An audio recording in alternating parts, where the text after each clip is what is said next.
I want you to forget everything you think you know about death. Forget the soft, quiet passing of a single life. Forget the tragedies you see on the nightly news. Tonight, we're going to whisper about something far, far bigger. We're going to walk barefoot through the graveyards of worlds that ended, not with a whimper, but with a roar that echoed across continents and through the very core of the planet itself. You've heard the names, the dinosaurs, the asteroid, the big one. But what if I told you that wasn't even the worst day in Earth's history? What if the real apocalypse happened so long ago that the memory of it has been completely scrubbed from the fossil record, leaving behind only a great, terrifying silence? I want you to close your eyes and imagine a world so vibrant, so full of strange alien life, that it would make science fiction movies look like a documentary. And then I want you to imagine all of it, every last buzzing insect, every colossal armored fish, every whispered breath of life just vanishing. That's where we're headed tonight, to the greatest mystery, the greatest loss, and the greatest comeback story our planet has ever known. You stand on the edge of a great chasm of time, peering back into the Permian period some 252 million years ago. The air is thick and heavy, not with pollution, but with the humidity of a world covered in vast, sprawling forests and endless shallow seas. The land is home to strange, almost reptilian creatures, gorgonopsians, with their saber-like fangs, and massive, lumbering dinocephalians that look like a cross between a rhinoceros and a dragon. They are the rulers of this world, a far cry from the dinosaurs we know and love. In the oceans, colossal ammonites drift through the water, their coiled shells a testament to a biodiversity we can barely comprehend today. This world is bustling, thriving, a masterpiece of evolution that has been billions of years in the making. And you're here right at the climax of its story, just before the curtains fall. The first hint of trouble isn't a meteor streaking across the sky. It's much more subtle, much more insidious. You start to notice that the air feels different. Thinner, perhaps, or maybe just less life-giving. The vibrant coral reefs of the Permian seas, which have been a bastion of life for millions of years, begin to look sickly, their colors fading to a ghostly white. The strange armored fish you've grown accustomed to seeing darting through the water become fewer and farther between. The once mighty gorgonopsians seem to be struggling to find food, their hunts becoming more desperate. You can feel a sense of unease spreading through the very fabric of life itself, a primal fear that whispers of an impending doom no creature can name or understand. Historians and geologists still argue whether the initial cause was a singular event or a cascading series of unfortunate accidents, but the consensus points to a series of massive volcanic eruptions in what is now Siberia. Imagine a volcano so big, so relentless that it doesn't just erupt with a single bang, but instead leaks lava for hundreds of thousands of years. We're not talking about a single Mount Vesuvius here. We're talking about a continuous, continent-sized volcanic event that would make the wildest Hollywood disaster movie seem tame. This event, known as the Siberian Traps, poured an unimaginable amount of lava onto the Earth's surface, and with it released an equally unimaginable amount of carbon dioxide and other toxic gases into the atmosphere. The world, your world, was slowly being poisoned. It was like putting a blanket over the planet, a blanket of greenhouse gases that trapped heat and caused a runaway climate change event. The temperature soared, the oceans warmed, and the intricate balance of the Permian world began to unravel. The increased carbon dioxide in the atmosphere dissolved into the oceans, making them more acidic. This is a mainstream historical fact that is as terrifying as it is simple to understand. Ocean acidification is a known consequence of high CO2 levels, and for creatures with calcium carbonate shells, like those beautiful ammonites you saw earlier, it was a death sentence. Their shells literally began to dissolve, leaving them defenseless. The life that had flourished in the warm, shallow seas of the Permian started to die off en masse. A quirky tidbit: some scientists believe the methane-producing bacteria in the oceans went into overdrive as the waters warmed, releasing even more greenhouse gases and accelerating the whole doomsday spiral. It's like the Earth was a car with a stuck gas pedal and the brake lines had been cut. The Great Dying, as this event is now known, didn't happen overnight. It was a slow, torturous death for nearly all life on Earth. Up to 96% of all marine species and 70% of terrestrial vertebrate species vanished forever. The sheer scale of it is almost impossible to comprehend. Imagine a bustling city, and then imagine every single person, every single pet, every single insect just disappearing, leaving behind only the buildings and the silence. That was the Permian-Triassic extinction event. The world you stood in just moments ago, a world teeming with life, is now a silent, barren landscape of ash and death. The land is a scorched wasteland. The seas are stagnant and toxic. The air is thick with a strange sulfurous smell, and yet life finds a way. In the shadow of this unparalleled catastrophe, a few hardy survivors cling to existence, their DNA carrying the blueprint for the next chapter of Earth's story. These survivors, mostly small burrowing creatures that were able to ride out the worst of the devastation, will one day give rise to the dinosaurs. But for now, you stand in the quiet aftermath of the greatest loss in the history of our planet, a witness to the end of one world and the very, very difficult birth of the next. The echoes of the great dying still linger in the air, a phantom chill on the barren landscape. The world you inhabit now is a desolate palette of grays and browns with little more than hardy ferns and the most tenacious of microbes clinging to life. Yet life, in its quiet, persistent way, is already plotting its comeback. You can feel it in the air, a faint tremor of hope beneath the dust. But before we see the rise of the dinosaurs, we have another chapter of forgotten apocalypses to explore. A different kind of ending, one that played out in the depths of the ocean and left a lasting scar on the planet. You now find yourself fast-forwarding millions of years into the late Devonian period, a time often called the Age of Fishes. The land is green again, covered with the first great forests and the first four-limbed creatures. The ancestors of all land vertebrates are just beginning to crawl out of the water. But the real party is in the ocean. The seas are a vibrant kaleidoscope of life, teeming with strange and wonderful creatures. Gigantic armored fish called placoderms, like the infamous Dunkleosteus, with its razor-sharp jaw plates, dominate the food chain. Reefs built by massive coral-like organisms called stromatoporoids stretch for miles, creating bustling underwater cities that rival any modern coral reef in size and complexity. This world is a testament to the power of marine evolution, a celebration of life beneath the waves. And then it begins to unravel. Not with a bang, but with a slow, creeping suffocation. The first sign of trouble, a quirky tidbit you might notice, is a change in the color of the water. It becomes murkier, tinged with a strange dark hue. The beautiful, sprawling reefs you marveled at begin to look sickly, their vibrant colors fading. The Dunkleosteus and its kind, once the undisputed kings of the ocean, seem to be struggling, their vast hunting grounds becoming silent, empty expanses.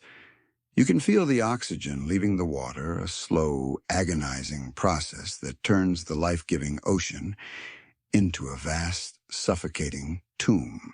The mainstream historical fact here is a little counterintuitive. Unlike the Great Dying, which was driven by volcanic apocalypse, the late Devonian extinction, or rather series of extinctions, seems to have been caused by a different kind of global shift. The leading theory suggests it was driven by the very thing that was making the land green and lush, the rise of plants. As the first true forests began to colonize the continents, their roots broke down rocks at an unprecedented rate. This process, coupled with the leaf litter and other organic matter washing into the seas, led to a massive influx of nutrients into the oceans. It sounds like a good thing, doesn't it? More nutrients should mean more life, right? Well, in this case, it was a disaster. The sudden flood of nutrients caused massive algal blooms like a supersized version of the red tides you might see today. These blooms, a beautiful and deadly carpet of microscopic plants, thrived and multiplied in the nutrient-rich water. When they died, they sank to the ocean floor, where their decomposition used up all the oxygen in the deep water. This created vast anoxic zones, dead zones where nothing could live. Historians still argue whether the initial trigger was a single event or a long, drawn-out process. But the result was the same. The deep oceans became a global graveyard. The life that had flourished there, the bottom dwellers and deep-sea divers were the first to go. You watch as the once bustling reef cities become silent ghost towns. The stromatoporoids, unable to withstand the changing water chemistry and the lack of oxygen, vanish. With them go the countless smaller creatures that relied on the reefs for food and shelter. The entire food web, from the tiny plankton to the fearsome placoderms, begins to collapse. The shallow seas, once so full of life, are now vast stretches of murky, oxygen-depleted water. It's not a quick death. It's a slow, agonizing suffocation that lasts for millions of years, a series of pulses of extinction that wipes out up to 75% of all species on Earth. This wasn't a single day the Earth stood still event. It was more like a long, drawn-out funeral procession. The planet's climate swung wildly between ice ages and warmer periods, and with each swing, a new wave of death washed over the planet.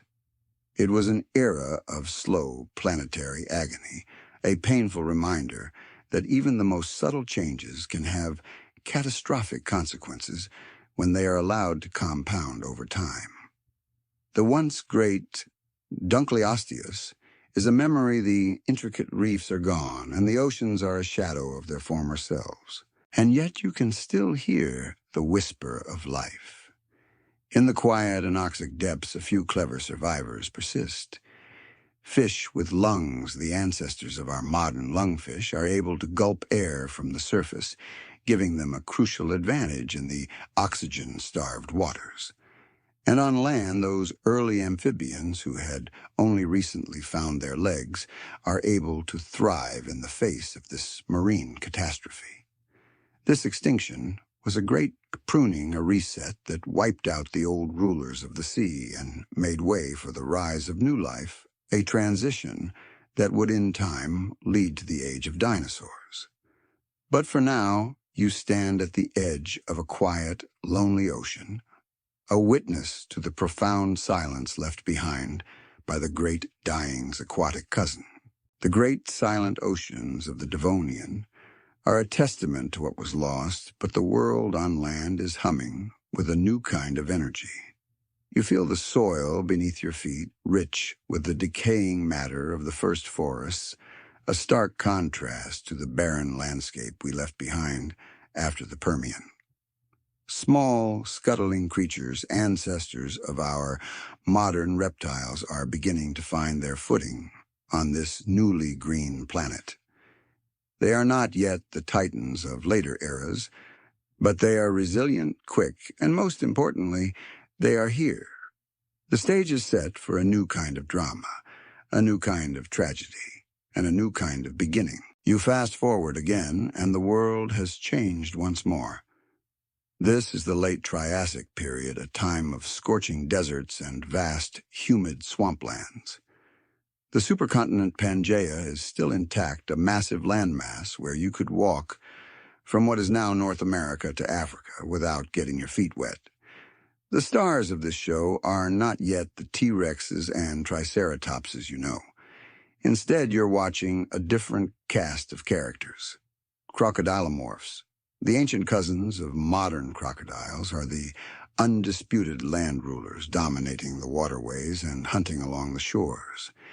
They are fearsome with armor-plated backs and powerful jaws. Alongside them, you see the first true dinosaurs, but they are still small, unassuming creatures, often no bigger than a turkey living in the shadows and trying to eke out a living. Then you feel it again. The familiar, creeping dread of a world about to change. The air grows thick with haze, and the sun, when you can see it, is a faint orange orb in a milky sky. The deserts become even more unforgiving, and the once lush swamplands begin to dry up. The great crocodilomorphs, so well adapted to their watery homes, start to struggle as their habitats shrink. You notice the dinosaurs, once so small and insignificant, seem to be doing better. Their lighter frames and upright stances seem to give them an advantage in this changing, arid world. The mainstream historical fact here points to another massive volcanic event, but this one is a little different from the Siberian traps. This time, the culprit is the Central Atlantic Magmatic Province, or CAMP, a series of colossal eruptions that occurred as Pangaea began to break apart. Imagine a crack forming in the Earth's crust, stretching for thousands of miles from what is now Brazil to Spain. This crack wasn't just a simple fault line. It was a wound that bled lava and toxic gases for hundreds of thousands of years. As the supercontinent ripped itself apart, it triggered the release of immense amounts of carbon dioxide and sulfur dioxide into the atmosphere. This is a crucial detail because the two gases have very different effects. The carbon dioxide caused a massive greenhouse effect, leading to a period of intense global warming. The sulfur dioxide, on the other hand, reacted with water vapor to form sulfuric acid, which then fell as acid rain, a quirky tidbit that must have made a day at the beach a very unpleasant experience. This 1-2 punch of global warming and acid rain was a death blow for many species. The acid rain decimated plant life, which in turn starved the large, herbivorous crocodilomorphs. The global warming caused sea levels to rise and ocean temperatures to soar, leading to another period of ocean, anoxia, and mass die-offs in the marine world. You can almost feel the heat, a suffocating blanket that settles over the entire planet. The life you once saw thriving in the humid swamps is now a memory replaced by a silent, ghostly landscape. Historians still argue whether the initial cause was the volcanic activity itself or a sudden asteroid impact that triggered the volcanism. It's a classic chicken and egg scenario, but the result is indisputable. The Triassic-Jurassic extinction event, while not as deadly as the Great Dying, still wiped out approximately 75% of all species on Earth. It was a brutal culling, a cosmic reset button that cleared the evolutionary slate for a new group of creatures. And who were the beneficiaries of this planetary-scale tragedy? The dinosaurs. The small, quick and adaptable creatures you saw lurking in the shadows were perfectly suited for the new, warmer and more arid world. Their upright posture allowed them to breathe more efficiently and run faster than their sprawling reptilian competitors. They were able to survive the climate chaos, and in the aftermath, they exploded in diversity. They inherited a world where their main competition was gone. The great crocodilomorphs were a memory, and the dinosaurs, once so small, now had the space and resources to grow, to evolve, and to become the dominant species on the planet. You stand at the dawn of the Jurassic period. The air is still warm and humid, but there is a sense of something new, something powerful stirring. You can feel the ground shake with the footsteps of the first great sauropods, their long necks reaching for the treetops. You hear the rustle of leaves as small carnivorous theropods stalk their prey. The world you've entered is the world of the dinosaurs, a world that exists only because of the cosmic violence and slow, agonizing death that came before it. This is their kingdom now, and their reign will last for 135 million years, a span of time almost impossible to imagine. For now, you are a quiet witness to the beginning of their golden age, a golden age born from the ashes of another mass extinction. For 135 million years, the dinosaurs reigned supreme. You've seen the beginning, the small, scrappy survivors of a global catastrophe, but now you're in their golden age. Imagine vast plains where long-necked sauropods like the gentle giant Argentinosaurus graze on treetops, their footsteps shaking the very ground. You hear the piercing calls of pterosaurs as they soar across the sky, casting enormous shadows over a world that seems to have finally found its balance. The land is a canvas of immense proportions, painted with the colossal forms of the tyrannosaurs, the triceratops, and the ankylosaurs, all locked in an endless dance of survival. This is the world that children dream of, a world of myth and monster made real. It is a world that feels unshakable, eternal. And then a new whisper in the wind, a different kind of fear, not a slow, creeping poison from the ground, but a sudden, terrifying presence from the sky. Look up. It's a point of light, a star that has no business moving so fast, growing so bright. It's a moment of cosmic irony, a cruel joke played on a planet that has just recovered from one global disaster after another. A quirky tidbit: some scientists theorize that the dinosaurs didn't even notice it until the very last second. Imagine you're a triceratops, just enjoying a quiet snack, and the last thing you ever see is a brilliant flash of light that outshines the sun. This is the Cretaceous-Paleogene extinction, and it's about to redefine the word bad day. The mainstream historical fact here is as dramatic as it is well-documented: an asteroid. An object somewhere between 10 and 15 kilometers wide, hurtling through space at a speed of up to 45,000 miles per hour, slammed into the Earth. The impact site is now a buried crater in the Yucatan Peninsula of Mexico, a scar so large and so old that it was only recently discovered. The initial impact was an explosion of unimaginable power, a force estimated to be 1 billion times more powerful than the atomic bomb that leveled Hiroshima. You can feel the ground beneath your feet turn to liquid, the air flash into superheated plasma, and a shockwave tear across the planet at supersonic speeds, leveling everything in its path. But the initial shockwave was only the beginning. The impact kicked up a colossal plume of superheated rock and dust which shot into the atmosphere and then rained back down to Earth. This rain of molten rock caused global-scale wildfires, igniting forests across every continent.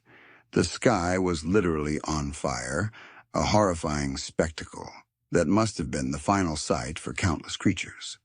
As the fires raged, soot and dust filled the atmosphere, blocking out the sun for months, maybe even years. This is a crucial detail because it meant that plants, the base of the food chain, couldn't perform photosynthesis. The world was plunged into a period of prolonged darkness and cold, a kind of planetary winter that brought the entire ecosystem to a screeching halt. Historians and paleontologists still argue whether the dinosaurs were already in decline before the asteroid hit, or if they were still thriving. Was the asteroid a coup de grace for an already struggling group, or a random, catastrophic end to a successful reign? Regardless of the answer, the result was a world-ending event. Up to 75% of all species on the planet vanished. The dinosaurs, the magnificent rulers of the Mesozoic, were wiped out almost completely. The very largest ones, like the long-necked sauropods, were the first to go. Without enough plants to eat, they couldn't sustain their massive bodies. The predators, like the T-Rex, followed shortly after their food sources gone. You can almost feel the profound silence that descended upon the planet. The roars, the trumpeting calls, the rustling of giant bodies through the ferns, all gone, replaced by an eerie quiet. But just like with the previous extinctions, life found a way. The survivors of this apocalypse were by and large small, adaptable creatures. Many were burrowing mammals able to hide underground from the initial blast and the subsequent cold. Others were birds, the feathered descendants of the dinosaurs themselves, who were able to ride out the worst of the devastation. They survived not because they were stronger or smarter, but because they were small, flexible, and frankly lucky. You stand at the beginning of a new era, the Paleogene period.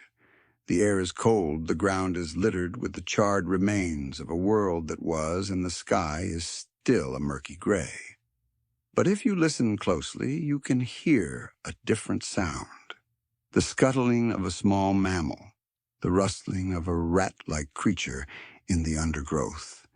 This is the sound of the future. The extinction of the dinosaurs wasn't just an ending, it was a beginning. It cleared the way for the rise of the mammals, for the evolution of the creatures that would one day lead to us. This was the most famous of all the mass extinctions, the one that gave us our chance to inherit the Earth, all thanks to a single, very unlucky rock. You stand now on a quiet hill, the air crisp and clean, the sky a hopeful blue. The ghosts of the great dinosaurs have faded into the mists of prehistory, and the small, scurrying mammals you saw in the aftermath of the asteroid impact have begun their long and winding journey to global dominance. But take a moment to look back down the long, dark hallway of time we've just walked through. The Permian, the Devonian, the Triassic, the Cretaceous. 4 times the world you're now standing in was wiped clean, its tapestry of life torn and discarded. It's a sobering thought, isn't it? The sheer fragility of it all. The world, your world, has ended before. Not with a whimper, but with a series of bangs, each one more terrifying and final than the last. The mainstream historical fact we must confront is that these weren't random, isolated events. They were a recurring pattern, a great cosmic reset button that has been pushed multiple times. And when you look at the evidence, a sense of unsettling déjà vu begins to settle in. Think back to the Siberian traps, a massive volcanic event that released enormous amounts of carbon dioxide and other greenhouse gases.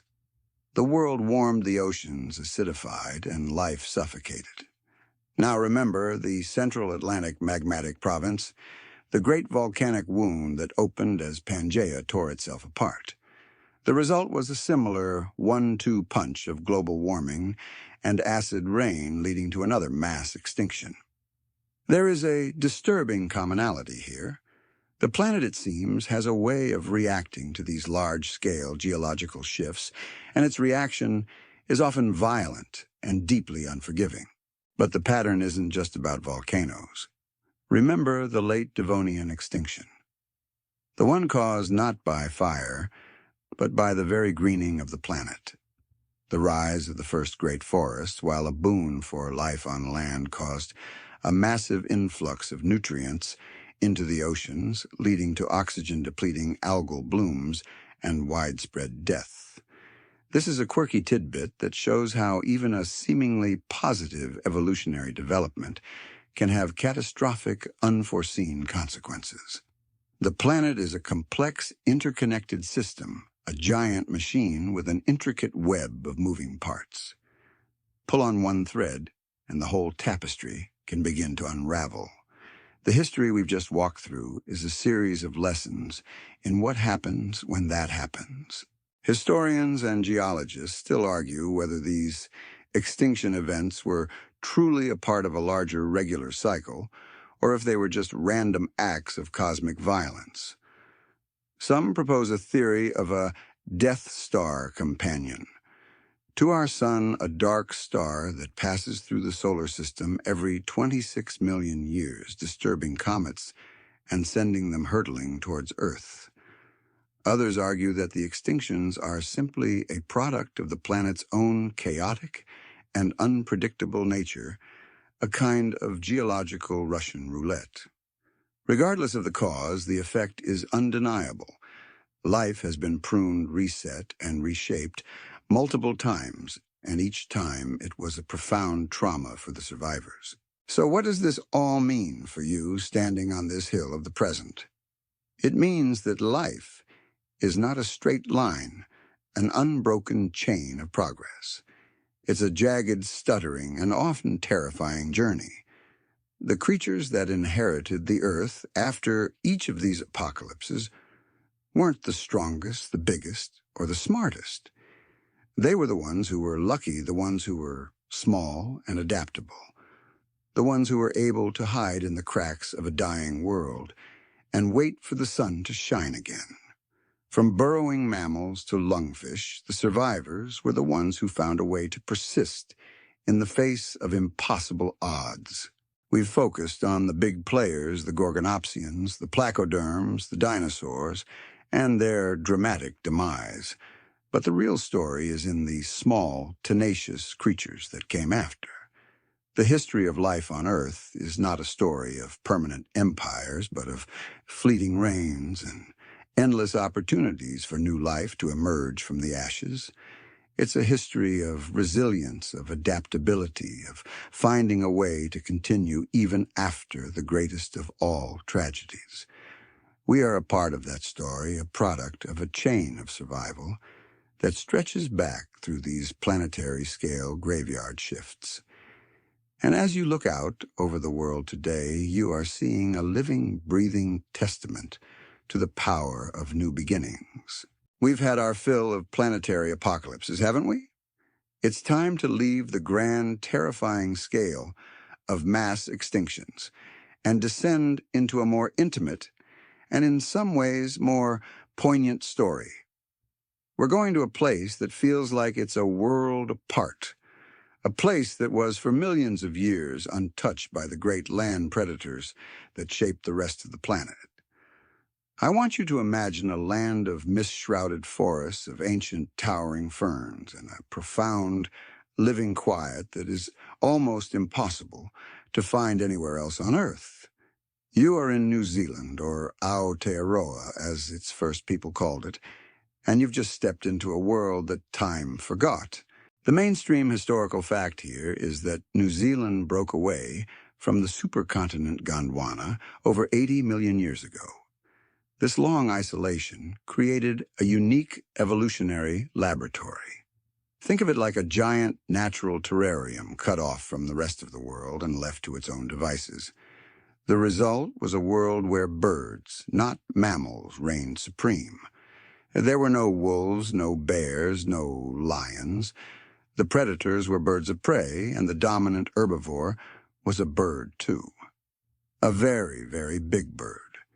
You feel the ground vibrate with a slow, rhythmic thud. It's not a predator's footstep, but a gentle, almost hesitant tread. You look up and there it is, the giant moa. Now forget what you think you know about birds.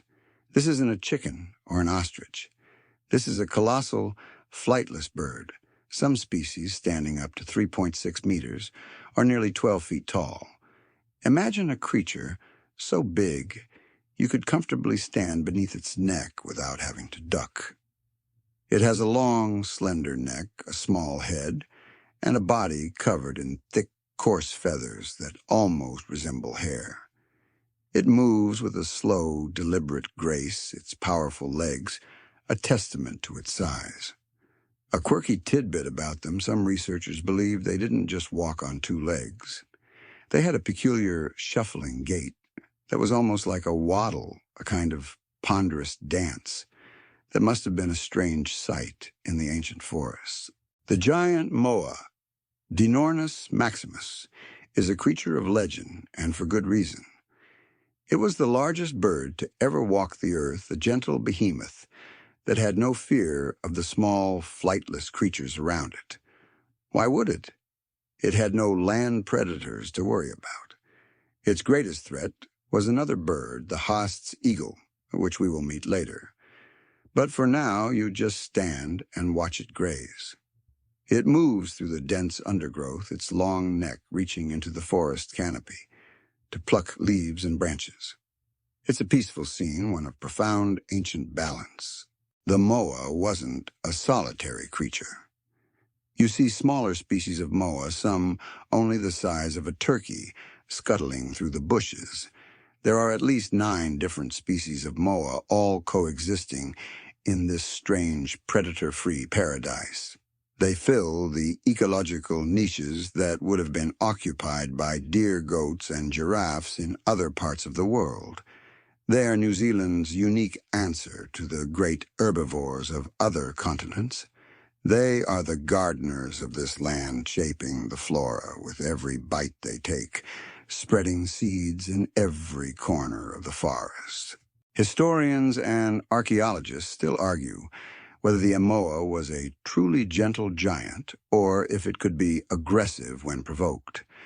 Its size and strength suggest it was capable of defending itself, but its lack of predators for millions of years likely made it a more placid and trusting creature than we can imagine today. This is a profound point. The absence of a constant threat shaped not just its physical form, but perhaps its very temperament. The moa lived in a world without fear, and you can see it in the relaxed, almost sleepy way it moves through the forest.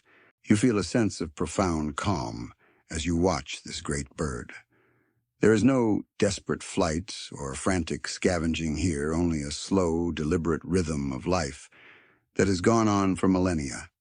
The giant moa, the forgotten giant of the southern hemisphere, is a living relic, a testament to what happens when life is given a chance to evolve in isolation, free from the brutal competition and relentless pressure that shaped so many other parts of the world. Its story is not one of a sudden, catastrophic ending, but a slow, gradual fading, and we will get to that later. For now, you just stand in the presence of this ancient, silent monarch and feel a sense of awe at its sheer, gentle presence. The giant moa you just met is a living contradiction, a creature of immense size with a gentle, almost timid disposition. It's an ecological engineer, a walking feathered lawnmower, and to truly appreciate its role in this ancient ecosystem, we need to get a little closer. Let's talk about the nitty-gritty of what made this creature so unique. You're walking alongside it now, and its sheer scale is even more impressive up close. The first thing you notice is its anatomy. This is not a bird built for flight. Its sternum or breastbone is a quirky tidbit. It's tiny and flat, completely lacking the large keeled bone that anchors the powerful flight muscles of other birds. This is a clear sign that the moa's evolutionary path took a decisive turn away from the sky. Its wings were also a mainstream historical fact, so vestigial as to be non-existent. You won't find a single bone that even hints at a wing. The moa was a creature of the earth and the earth alone. Its legs, however, are another story. They are massive, muscular pillars, built for walking long distances and supporting its great weight. The tibia and femur are thick and strong, and the feet are broad, with 3 powerful toes that spread out to give it a stable base. This is the mark of a truly terrestrial creature, an answer to the pressures of an environment with no land predators. Without the need to escape by flight, the moa could dedicate its entire body to being a ground dweller, a living, breathing testimony to the power of adaptation. You can almost feel the ground tremble with each of its slow, rhythmic steps. Now let's talk about its behavior. You watch as a smaller moa, perhaps the size of a large turkey, scurries away from you. The giant moa, on the other hand, barely seems to notice you. This is where the debate about its temperament comes in. Historians and biologists still argue whether the moa was a truly placid creature, a kind of prehistoric cow, or if it simply lacked the fear of humans that other animals had. Its sheer size would have been its primary defense, but it likely had a powerful kick as well. However, in a world without wolves, bears, or big cats, a fear of anything on the ground simply wouldn't have been a part of its genetic programming. Imagine living for millions of years with nothing bigger than a rat-like tuatara on the ground that could possibly harm you. You would be pretty relaxed too, wouldn't you? The moa's skull is another interesting feature. It's small, with a beak that was perfect for clipping tough, woody vegetation. Researchers have found gizzard stones or gastroliths in the remains of moa, which is a mainstream historical fact. These stones, some of them a startling 15 pounds or more, were used to grind up the tough plants and seeds the moa ate. Think of it as a natural, built-in food processor, an essential piece of digestive equipment for a creature that needed to process a massive amount of fibrous material every day just to survive. Its reproductive cycle is another area of fascination. A quirky tidbit is that the eggs were huge, with one species laying an egg that could be over 24 centimeters long, about the size of a football. These eggs were laid in nests on the ground, and it's believed the male birds incubated them, a common practice in many ratite birds like emus and ostriches. Imagine a 12-foot-tall bird sitting on an egg the size of a football. It's a mental image that is as funny as it is profound. The female moa would have been responsible for laying the egg, and the male would have been a dedicated and protective parent. The moa was a creature of singular purpose, to graze, to wander, and to maintain the ecological balance of its unique island home. Its slow pace, its reliance on its immense size for defense, and its specialized diet all speak to a long, peaceful evolutionary journey. You can feel the sense of profound balance and ancient tranquility in the forest around you. This is a world in a state of stasis, a living museum of a time before the great global predators took over. But as you know, all stories have an end, and this quiet, gentle one will be no exception. The arrival of a new unexpected species will soon shatter this ancient calm, and the moa's reign will come to a swift and tragic end. We've seen the moa's anatomy, its slow, ponderous gait, and its gentle demeanor. But to truly understand its world, we have to talk about what it ate, and in doing so, we will understand its role as a living, breathing gardener of ancient New Zealand. You're watching a giant moa now, and it's not just eating, it's shaping the landscape with every bite. The mainstream historical fact is that the moa was a browser, not a grazer. Its long neck and powerful beak were perfectly adapted to stripping leaves and small branches from plants at various heights, from low-lying ferns to the high canopy of trees. This wasn't a destructive feeding habit. It was a form of coevolution. The plants of New Zealand, having evolved alongside the moa for millions of years, developed a variety of clever defenses against it. This is where the quirks of this ancient ecosystem really show themselves. You notice that many of the native plants have tough, leathery leaves, or their branches are intertwined and tangled in a way that would make a modern arborist sigh in frustration. This is a quirky tidbit. Some of these plants, like the divaricating shrubs, evolved with a dense interlocking branch structure that was almost like a kind of natural barbed wire. It was a defense mechanism against the Moa, a way to make themselves unpalatable and difficult to browse. These plants were literally fighting back against the Moa's appetite, a beautiful example of a long, slow evolutionary arms race. The Moa, in turn, had its own clever adaptations. Remember those gizzard stones we talked about? They were essential for grinding up these tough, fibrous plants. The Moa was an efficient processor, a walking compost machine that converted plant matter into a kind of ecological energy that fueled the entire ecosystem. But its role wasn't just about consumption. The Moa was also a master gardener. As it moved from one patch of forest to another, it would disperse the seeds of the very plants it was eating. It was a giant feathered seed dispersal system, ensuring the continued health and biodiversity of the forests. Historians and ecologists still argue whether the Moa's presence was a net positive or a kind of slow, sustained pruning of the native flora.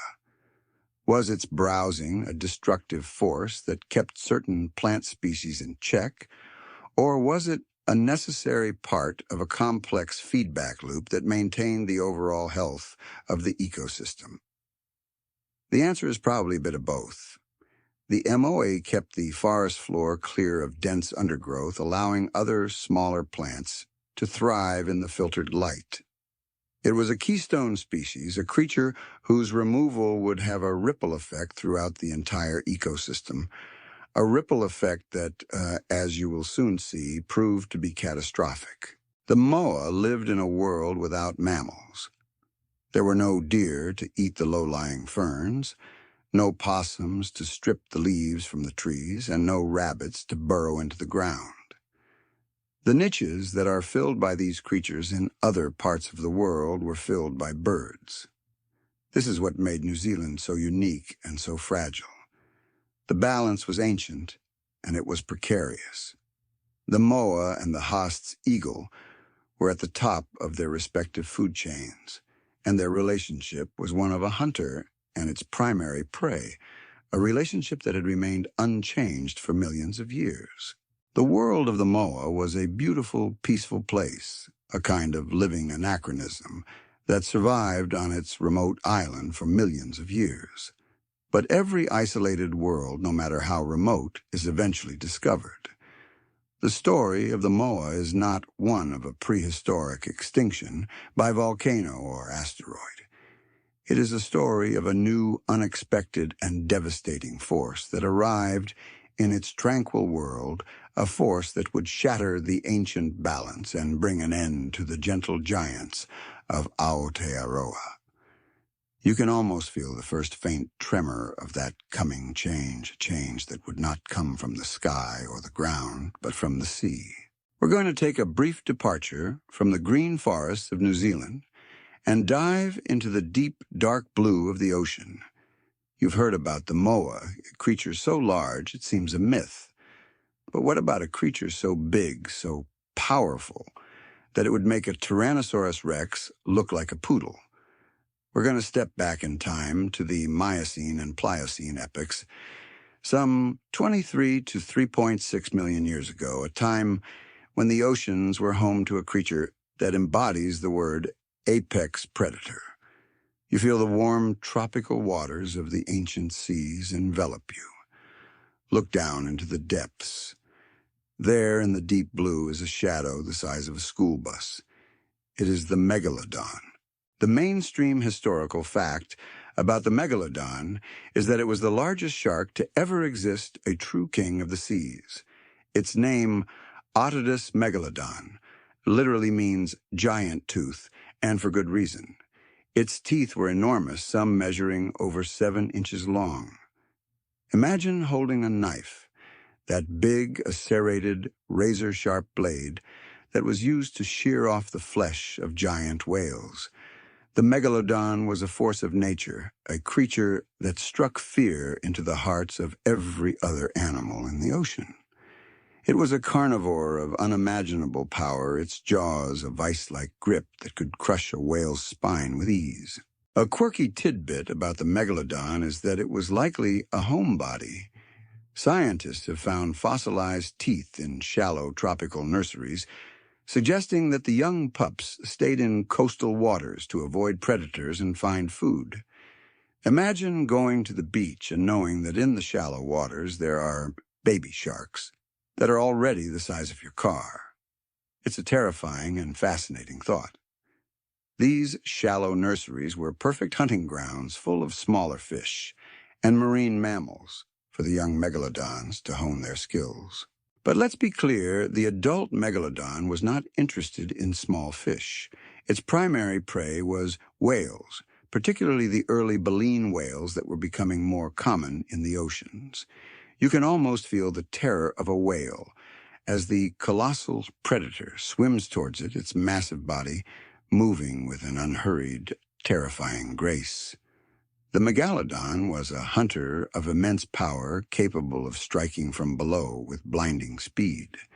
Its size was its greatest weapon, allowing it to take down prey that would have been untouchable for any other predator. Historians and paleontologists still argue whether the megalodon's hunting tactics were similar to modern great white sharks, or if its immense size and weight allowed for a different kind of attack.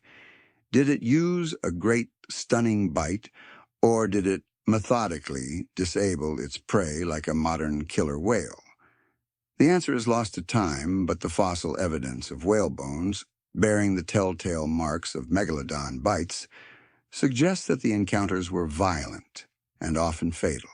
The reign of the megalodon was a long and successful one.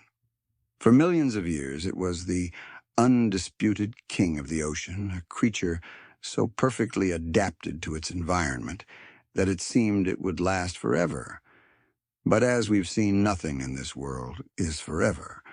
As the climate began to change and the world entered a period of global cooling, the megalodon's world began to shrink. Its warm, tropical nurseries began to disappear as the ice caps grew and the sea levels dropped. The great whales it hunted began to adapt, moving to colder, deeper waters where the megalodon could not follow.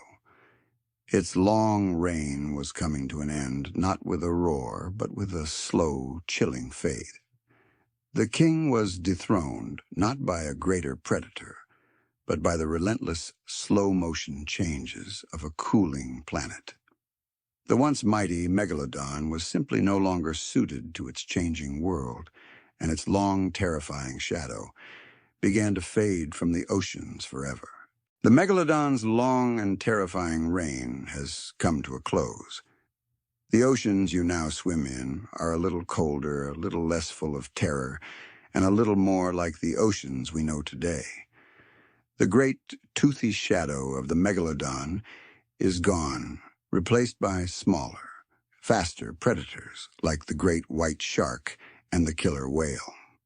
This transition from a world of giants to a world of specialists is a crucial part of the story. The fall of the megalodon, a mainstream historical fact, was not a single, catastrophic event like the asteroid that killed the dinosaurs. It was a slow, deliberate, and deeply unfortunate alignment of environmental factors that ultimately proved too much for the great shark to overcome. The primary culprit was climate change. As the Pliocene epoch progressed, the world was entering a long period of global cooling. The ice caps at the poles began to expand, locking up vast amounts of water and causing sea levels to drop. For a shark that relied on warm, shallow coastal waters for its nursery, this was a death sentence. The habitats where the young megalodons could safely grow and hunt began to disappear. It's a quirky tidbit, the very same geological process that gave us our modern landscape also signed the megalodon's eviction notice. The closing of the Central American Seaway, for example, changed ocean currents, causing a significant cooling trend in the Atlantic. This was a domino effect of planetary proportions. The cooling oceans also affected the megalodon's prey. The great whales, once so vulnerable to the massive sharks' attacks, began to adapt to the colder, deeper waters. They evolved a thicker layer of blubber which made them less susceptible to the megalodon's bites, and they moved into habitats where the megalodon, with its preference for warm water, couldn't follow. The king was losing its dinner, and without enough food to sustain its massive body, it began to fade. This is a point that historians and paleontologists still argue over. Was it the loss of habitat, the loss of prey, or a combination of both that led to the megalodon's demise? The answer is likely a bit of both a double-edged sword that cut the great shark's reign short. The megalodon was a specialist, a creature so perfectly adapted to a specific type of environment that when that environment changed, it couldn't adapt quickly enough. It was too big, too dependent on the warm, productive waters of the Pliocene. The smaller, more agile great white shark, by contrast, was a generalist. It could hunt in both warm and cold waters, and its diverse diet of seals, sea lions, and smaller whales made it far more resilient to the changing climate. The great white was also a kind of opportunist, a creature that thrived in the ecological void left behind by the megalodon's disappearance. The fall of the megalodon is a powerful lesson in the fragility of even the most dominant species. For millions of years, it was a force of nature, a symbol of brute strength and evolutionary success. But in the end, it was outmaneuvered not by a bigger predator, but by a changing planet. Its final extinction, roughly 3.6 million years ago, was a quiet affair, a slow, drawn-out disappearance from the fossil record. No asteroid, no volcano, just a slow fading into the deep past. You stand at the edge of the present, looking back at the long, magnificent shadow of the megalodon. Its story is a testament to the fact that size and power are not a guarantee of survival. In the end, the most important trait is adaptability, the ability to change and evolve in a world that is always, always in motion. And as we leave the deep seas, we will return to the gentle, anachronistic world of the Moa and witness a very different kind of extinction, one that was not caused by climate change, but by a new and terrifying force that arrived from across the sea. We've explored the silent, slow death of the megalodon, a world-class predator that was outmaneuvered by a changing climate. Now we return to the misty, tranquil forests of New Zealand, where the giant moa still grazes, oblivious to the fact that its world is about to be shattered. You are standing on a quiet shoreline, the only sound the gentle lapping of waves. But in the distance you hear a new sound, a sound that has never been heard in this place before. The rhythmic splashing of paddles, the low hum of human voices. It is the arrival of the first human settlers, the ancestors of the Maori people, who came to this isolated land around 1250, 1300 AD. The mainstream historical fact is that the arrival of humans was a seismic shift for New Zealand's unique ecosystem. This was a land that had never known a land predator. The animals, including the moa, had no fear of anything on the ground. They were gentle, trusting, and completely unprepared for what was to come. You watch as a group of people carrying simple tools and weapons emerge from the forest. They are not malicious or evil. They are simply humans doing what humans have always done, exploring, settling, and hunting to survive.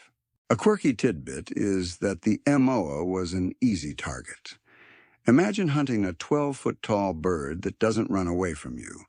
It would be like hunting a very, very big turkey. The moa were a source of abundant meat. Their bones were useful for tools, and their eggs were a food source of almost unimaginable size. The first human settlers, having just endured a long and difficult sea journey, would have seen the moa not as a gentle giant, but as a providential gift. Their arrival was not a planned apocalypse for the moa, but a simple fact of survival. The extinction of the moa was a rapid and complete one. Within just a few hundred years of the first human arrivals, the moa were gone. This is a profound and unsettling point. Compare that to the millions of years it took for the climate to extinguish the megalodon. The moa's extinction was a blink of an eye in geological time, a testament to the efficiency of a new kind of predator, a predator with tools intelligence, and a capacity for collective action. Historians and archaeologists still argue whether the moa was hunted to extinction through overharvesting, or if a combination of hunting and habitat destruction was to blame. Was it the direct act of killing, or the indirect consequence of burning down forests for agriculture? The truth is likely a combination of both. As the human population grew, their demand for resources grew with it. They would have hunted the moa for food, and as the population of the great birds dwindled, their desperation would have grown, leading them to hunt the remaining moa more aggressively. At the same time, the burning of forests for agriculture would have destroyed the moa's habitat, a final blow to a species that was already under immense pressure. You can almost feel the end, the slow, agonizing fade of a species that was simply not built for this new world. You watch as the last moa is hunted, not with a sense of triumph, but with a feeling of profound sadness. A great and gentle species, one that had survived for millions of years, was gone in an instant. The silence that follows is deafening. The forests of New Zealand, once so full of the sounds of the moa, are now quiet. The ecological niche that the moa filled is now empty. The plants that had evolved with their bizarre defenses against the moa's browsing now have no one to prune them. The ecosystem, once so perfectly balanced, is now in a state of chaos. The story of the moa is not one of a cosmic catastrophe, but a human one. It is a story about the devastating power of a new species arriving in a world that is completely unprepared for it. And it is a story that has been repeated with tragic results on islands all over the world. The moa's vanishing act is a poignant reminder of our own power and our own responsibility. We are not just a part of the ecosystem. We have the power to reshape it for better or for worse. And in the case of the moa, it was for the worse. The moa is gone, its ghost a silent echo in the forests of New Zealand. The human impact was swift and devastating, a profound lesson in how a single species can alter an entire ecosystem. But the moa's extinction had a ripple effect, a secondary tragedy that unfolded in the skies above. For millions of years, the moa had a predator, a creature so powerful and so terrifying that it was the undisputed king of the air. We are talking about the Haast's eagle, a mainstream historical fact, the largest eagle to ever exist. You look up and you can almost see its shadow in the clouds, a terrifying specter of what once was. This eagle was a magnificent beast. A quirky tidbit is that it was a giant weighing up to 15 kilos with a wingspan of up to 3 meters. Imagine a modern bald eagle and then multiply its size by about 3. This was not a bird that hunted squirrels and rabbits. This was a flying predator, built to take down the largest terrestrial creature on the island, the moa. It had massive, powerful talons, some measuring up to 9 centimeters long, and a beak so powerful it could tear through bone and sinew. Its feet were like a human fist, a devastating weapon that could crush a moa's neck or spine in a single, lightning-fast strike. The relationship between the Haast's eagle and the moa was a long and delicate dance, a kind of prehistoric ballet of life and death that had gone on for millions of years. The moa had its immense size to protect it, and the eagle had its incredible power and speed. But the eagle's entire existence was tied to the moa. It was its primary food source, the reason it had evolved to be so large and so powerful. The Haast's eagle was a specialist, a creature so perfectly adapted to hunting a single prey that when that prey disappeared, its own fate was sealed. Historians and paleontologists still argue whether the Haast's eagle hunted adult moa or if it focused on the young and the sick.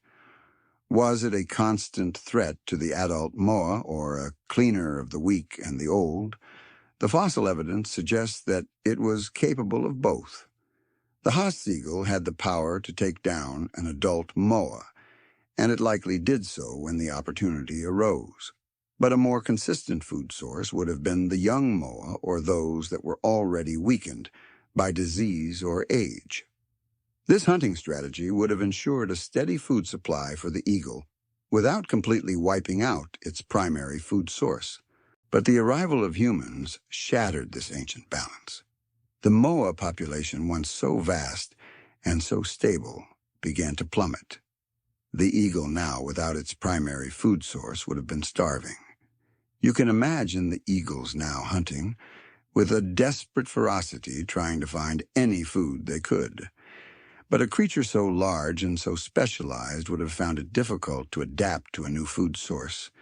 The smaller birds and mammals on the island would have been too fast, too agile, and too small to sustain the eagle's massive body. The Haast's eagle's extinction, just like the moa's, was a rapid one. It likely followed the moa into extinction within a few decades. The king of the air, the ultimate predator, was brought down not by a greater foe, but by the loss of its dinner. The irony is poignant and profound. The eagle and the moa were two sides of the same coin, their fates intertwined for millions of years. When one side was removed, the other was doomed to fall as well. The silent skies of New Zealand are a testament to this truth, a quiet reminder of what happens when a single species with a single act can change the course of a world. The ghosts of the moa and the Haast's eagle now haunt the quiet forests of New Zealand. Their story is a powerful one, a tale of a world that was, and a poignant lesson in the fragility of even the most ancient and stable ecosystems. But their extinction wasn't a singular event. It was the beginning of a long and, in some ways, ongoing tragedy. The sudden disappearance of the moa, the primary browser and seed disperser, left a massive ecological void. You can almost feel the imbalance, a kind of profound planetary disquiet that settled over the land. The mainstream historical fact here is that the loss of the moa caused a fundamental shift in New Zealand's flora. The plants that had evolved with defenses against the moa's browsing no longer had a reason for those defenses. The dense interwoven branches of the divaricating shrubs, for example, no longer served a purpose. The long, slow evolutionary arms race between plant and bird was over, and the plants were left with a kind of evolutionary hangover. This left them vulnerable to the new herbivores that humans brought with them, deer goats and possums, which were not adapted to New Zealand's unique flora, and proceeded to eat everything in sight. A quirky tidbit is that the native forests also lost their primary seed disperser. Many of New Zealand's native plant species produce large, fleshy fruits that were perfectly designed to be eaten by the moa, and then their seeds were dispersed over large distances in the moa's droppings. With the moa gone, these plants had no way of spreading their seeds. The forests, once so diverse and dynamic, became stagnant.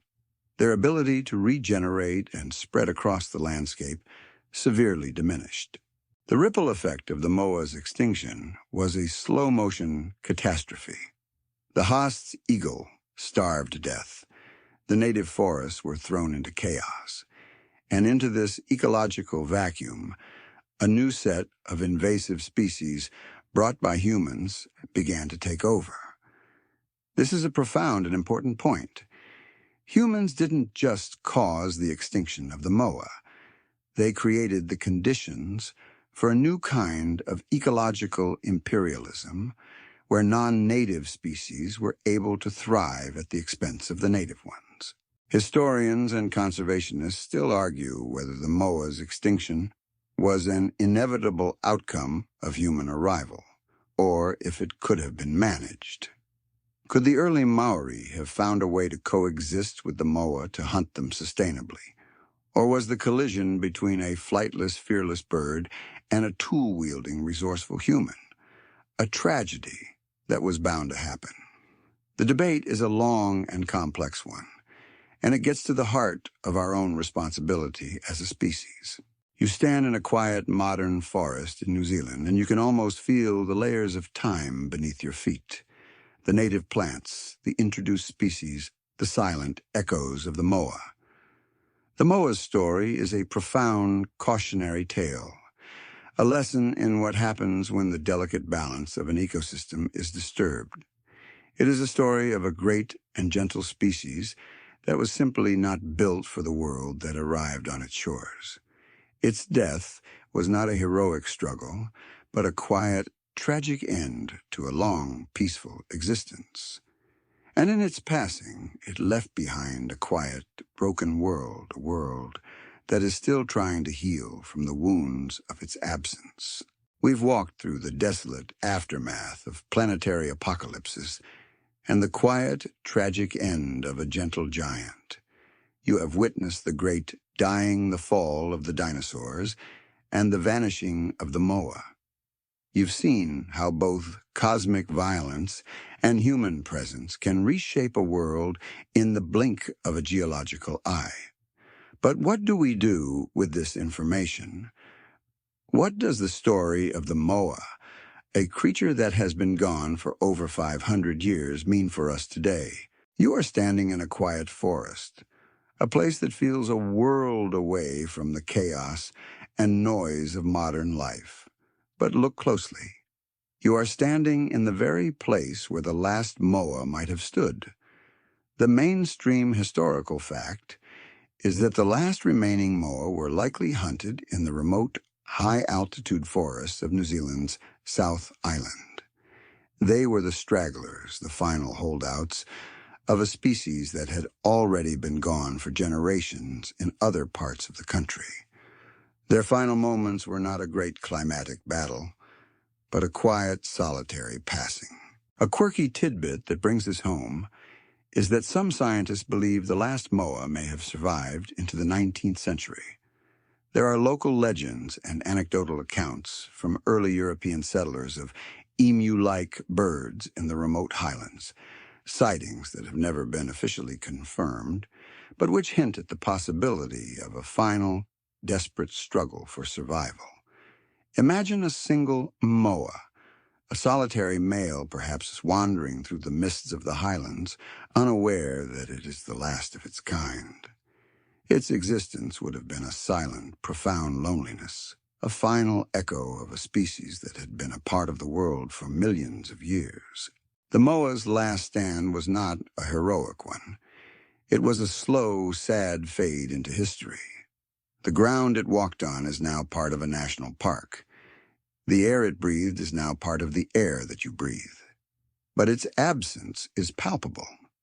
The silence that fills the forest is not a natural silence. It is an unnatural quiet, a quiet born of loss. The once vibrant ecosystem, the one that the moa helped to maintain, is now a shadow of its former self, a testament to what happens when we remove a crucial part of the whole. Historians and conservationists still argue whether the moa's story is a tragedy or a cautionary tale. Was its extinction a sad but inevitable consequence of a new species' arrival, or was it a preventable disaster, a failure of foresight and understanding? The answer is probably both. The moa's story is a profound lesson in how our actions have consequences and how those consequences can ripple through an ecosystem in ways that we can't always predict. You feel a profound sense of melancholy as you stand in this quiet place. The moa is gone, and so is the Haast's eagle. The ancient balance of this island, the one that was maintained for millions of years, is broken, and in its place we are left with a quiet, fragile world, a world that we are now responsible for. The story of the Moa is not just a part of history. It is a part of our present, a part of our responsibility to the world around us. And as we leave this quiet place, we will carry its story with us. A quiet whisper in the back of our minds, a reminder of what we have lost and what we still have left to protect. We've come to the end of our journey, a long walk through the graveyards of worlds and the silent forests of a lost species. You have witnessed the grand, terrifying scale of planetary apocalypses, the kind that reshaped the entire globe with fire and ice. And you have witnessed the quiet, intimate tragedy of the Moa, a gentle giant that was simply not prepared for the world that arrived on its shores. There is a profound lesson here, a mainstream historical fact that transcends any single event. The history of life on Earth is not one of permanence, but a profound and constant change. The extinction events we've discussed from the Permian to the Cretaceous were brutal, but they also cleared the slate for a new life to emerge. They were a kind of cosmic gardener, pruning the overgrown branches to make way for new growth. This is a hard truth to accept, that our own existence is a product of these grand, terrifying calamities. And in the quiet aftermath of these extinctions, the survivors, the small, the adaptable, the lucky, inherited the Earth and began the long, slow climb to a new kind of dominance. But the story of the Moa is a different kind of ending. It was a tragedy of a new and, in some ways, more disturbing kind. The Moa wasn't killed by a volcano or an asteroid. It was killed by a new species, a species that was simply doing what it needed to do to survive. A quirky tidbit is that the Moa's disappearance from the fossil record is marked not by a layer of volcanic ash or an impact crater, but by the appearance of human artifacts. Its story is a profound example of how we have the power to create a new kind of extinction, an extinction born not of cosmic violence, but of human influence. Historians and conservationists still argue about the moral of the story. Was the extinction of the Moa a crime, or just an unfortunate inevitability? The answer is probably less important than the lesson itself. The Moa's story is a powerful reminder that our world, your world, is not an endless resource. It is a fragile, interconnected system, and every single species, no matter how small or how gentle, plays a crucial role. We have the power to be a gardener, or we have the power to be a destroyer. And the story of the Moa, a beautiful, powerful, and now absent creature, is a silent whisper in the wind, a reminder of the power we hold in our hands. The light begins to dim now, the long, winding story coming to a close. The images of the past begin to fade. The volcanic smoke, the shadow of the asteroid, the gentle shuffle of the Moa. You are left in a quiet, peaceful space, a space of reflection. The world is a beautiful and dangerous place, full of both life and death, of beginnings and endings. The story you've heard tonight is a reminder that we are just a small part of a very, very old story, a story that has been told over and over again, in fire and in ice, in rock and in bone. But for now, the journey is over. The great beasts of the past are sleeping, and so too should you. Let the sounds of the night soothe you, and let the great long story of the planet you live on lull you into a deep, peaceful sleep. The world is still turning, and life in its strange, resilient ways still finding a way to continue. Sleep now. Let the deep history of the world be a gentle comfort, a reminder that even after the greatest of endings, a new and beautiful beginning is always possible. Sweet dreams.